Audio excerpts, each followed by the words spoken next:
cœur, je te rends grâce, Seigneur, éternel est ton amour.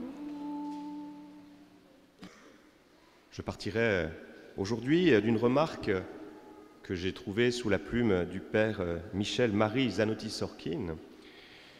Et donc le père Michel-Marie écrit « Si nous avions sous les yeux la tête des apôtres, leur parcours, leur culture, leur allure, sans nul doute, nous conviendrions ensemble que la majorité d'entre eux ne devrait pas être admise au séminaire. » Voilà une remarque. Imaginez-vous les apôtres, avec leur mine parfois un peu patibulaire, parce qu'ils sont des pêcheurs, donc ils ont le teint qui a été abîmé par le sel, par le vent, et on pourrait avoir des doutes. Cette règle, finalement, elle s'applique, nous l'avons aussi entendu, à l'Ancien Testament.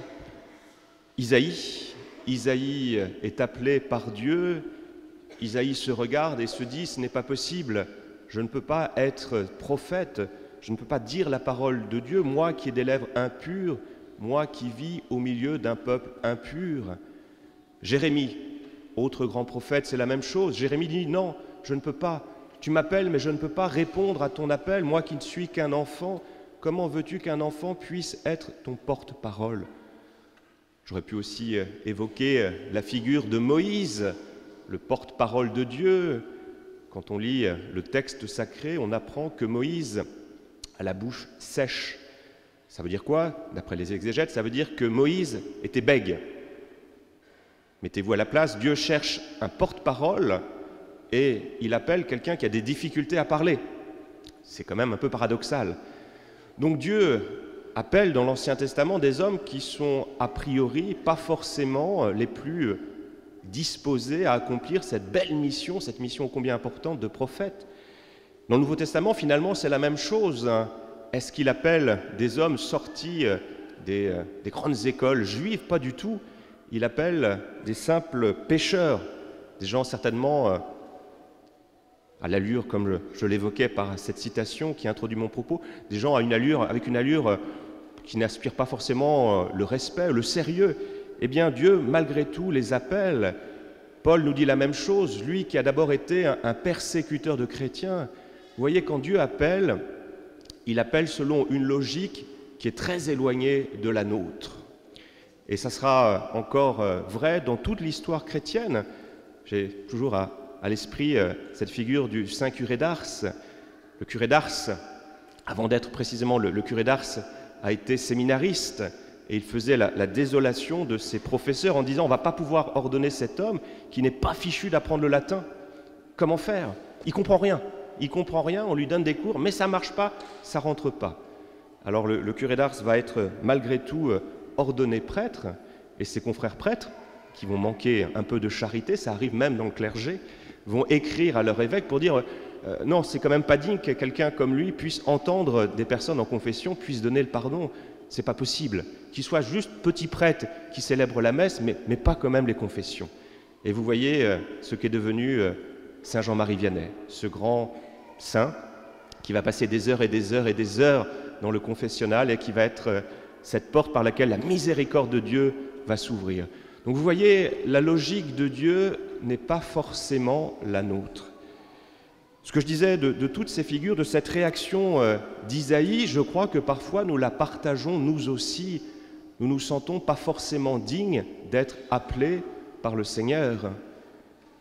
Quand on est prêtre, j'en fais souvent l'expérience, même si je comprends votre réaction, parce qu'elle a été la mienne autrefois, un certain nombre de fidèles, quand on leur demande de distribuer la communion, le corps du Christ, ils me disent « Ah non, pas moi, je ne veux pas. Je ne veux pas parce qu'on se sent impressionné, on ne se sent pas forcément digne de donner cette communion, d'être aussi proche du corps du Christ. » C'est vrai que c'est impressionnant.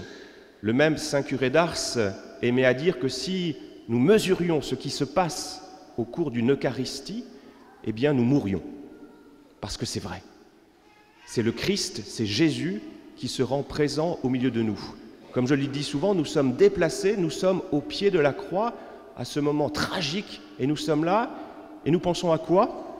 C'est bientôt les vacances, les plus jeunes vont peut-être partir faire du ski, et ils sont déjà sur les pentes en train de dévaler alors qu'ils sont au pied de la croix. Voilà, on ne mesure pas. On ne mesure pas, et comme on s'en rend compte qu'on ne se mesure pas cette distance, on dit non, pas moi, c'est pas pour moi, et on met de la distance. De fait, il y aura toujours cette distance infinie qui nous sépare de Dieu.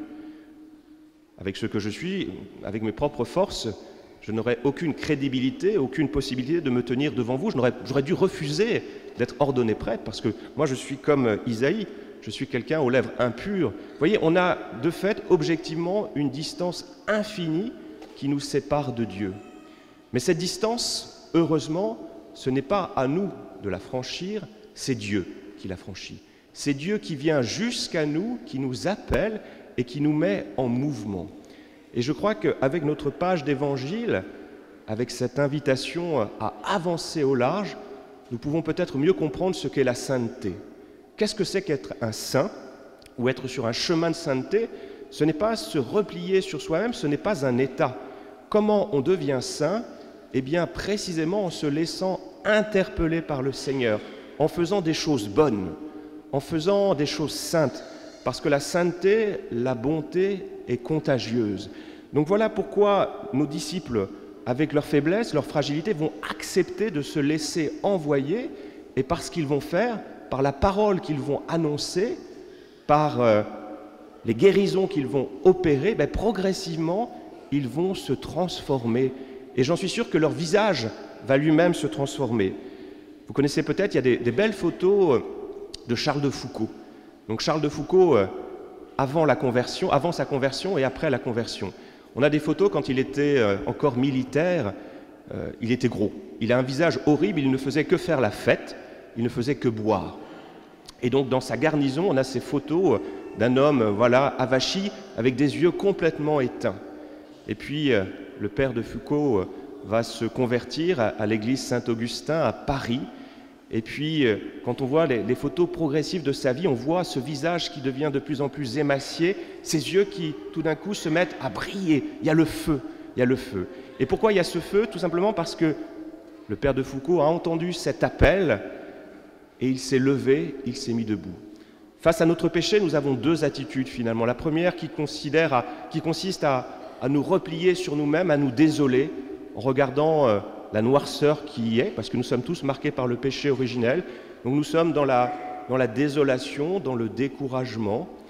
Et puis l'autre chemin que nous propose le Seigneur, c'est de nous dire, allez, mets-toi en avant, avance au large, fais-moi confiance, fais des choses bonnes et tu deviendras bon. Pendant ce temps de carême qui va bientôt commencer, le pape François nous invite à méditer les œuvres de miséricorde. Comment devient-on miséricordieux? Eh bien, en agissant, et de manière très concrète. Je vous redonne quelques œuvres de miséricorde.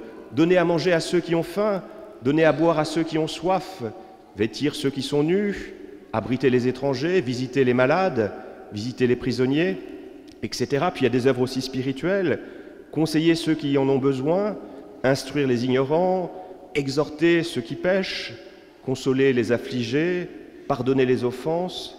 Je vous l'avais déjà donné, le 6e, supporter patiemment les personnes ennuyeuses, prier Dieu pour les vivants et pour les morts. Donc c'est du concret. Comment être miséricordieux? Eh bien, comme je vous le disais dimanche dernier, en faisant des choses concrètes tous les jours. Et le temps du carême est une manière précisément de devenir saint, parce que le carême, c'est du concret. C'est pas prendre des grandes résolutions qui ne seront suivies d'aucun acte. C'est précisément dire, je vais faire tel effort, tel effort, tel effort. Et précisément en faisant ces efforts dans la vie quotidienne, il y a quelque chose qui me transforme intérieurement et qui me fait avancer sur ce chemin de sainteté. Donc on voit que le Seigneur n'appelle pas les bonnes personnes selon la logique humaine, mais si nous poursuivons notre lecture de l'Évangile, nous voyons qu'il ne le fait pas non plus au bon moment. Mettons-nous quelques instants à la place de nos disciples, qui ne sont pas encore disciples, qui ne sont encore que des pécheurs. Ils ont péché toute la journée, ils doivent être certainement épuisés, déçus, parce qu'ils n'ont rien pris. Et le soir arrive, je suis certain qu'ils doivent tous se dire vivement qu'on rentre chez nous pour avoir une bonne nuit de sommeil, pour qu'on puisse oublier cette pêche mauvaise. Et c'est à ce moment précis que Jésus vient à leur rencontre et les appelle en disant « Allez, on retourne à la pêche, avancez au large ». Vous voyez, c'est au mauvais moment selon la logique humaine, que Dieu vient nous appeler. Alors comment comprendre cela? Un homme est en train de se noyer, il se débat frénétiquement dans l'eau. Représentez-vous ce que je vous dis, il se débat, il coule tout doucement, puis il remonte, il remue. Et là, sur le bord de la mer, il y a un maître nageur qui le regarde. Au bout d'un certain temps, le maître nageur se jette à l'eau et va chercher l'homme qui était en train de se noyer, qui n'en peut plus, qui est totalement épuisé, et le ramène au bord. Quelqu'un vient voir le maître nageur et lui dit « Mais pourquoi avez-vous attendu aussi longtemps pour venir le secourir? Ce n'est pas raisonnable. » Et le maître nageur de répondre « Eh bien, c'est très simple. Quand cet homme se débattait, je n'aurais pas pu le saisir.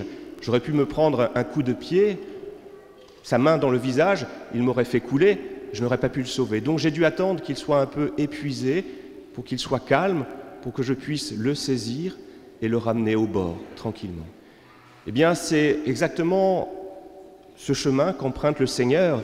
Souvent, nous nous débattons avec nos propres forces, et quand on se débat avec ses propres forces, quand on veut devenir saint en nous repliant sur nous-mêmes, eh bien, on n'y arrive pas. On n'y arrive pas, on coule. Et donc Dieu nous laisse nous débattre pour que nous puissions vraiment aller au bout de notre logique qui ne mène à nulle part. Eh bien voilà, nous coulons et puis quand on n'en peut plus, Dieu vient à notre rencontre. Et là, nous nous rendons compte que précisément, quand on ne s'appuie plus sur ses propres forces, mais sur celles du Seigneur, sur ce Dieu qui vient jusqu'à nous, qui nous pardonne, qui nous invite à agir, mais avec lui, eh bien, notre parole devient efficace. Notre vie devient beaucoup plus belle. Voilà, c'est ce beau chemin qu'aujourd'hui nous propose le Seigneur. Arrêter de se replier sur soi-même pour nous ouvrir, pour sortir de nous-mêmes, pour avancer au large, en ne s'appuyant plus sur nos propres forces, en ne regardant pas toujours notre péché qui est là, et en avançant tout simplement au large, avancer au large. Et donc si on vous appelle, on a toujours des besoins dans notre paroisse pour accompagner les catéchumènes, eh bien dites-vous que si vous n'avez aucune compétence, si vous n'avez absolument pas le temps de le faire, eh bien vous êtes, selon la logique de l'Écriture, la personne toute désignée pour le faire. Donc ne me dites pas que vous n'avez pas le temps et que vous n'êtes pas compétente, parce qu'en me disant cela, vous me direz, eh bien je suis la personne idoine. Amen.